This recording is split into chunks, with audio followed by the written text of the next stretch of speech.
Kirib hammamizni mustaqillik bayrami bilan tabriklab, yuridik reklama kichkina kundaligiga nom etib qo'yamiz.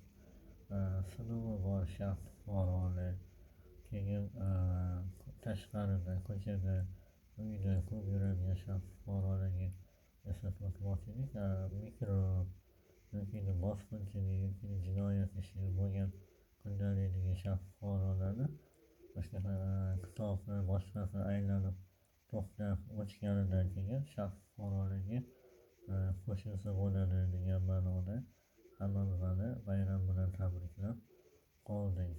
Yuridik reklama huquqni himoya qilishni tabriklab qolamiz. Barchamizni kirib kelayotgan mustaqillik bayramimiz muborak bo'lsin.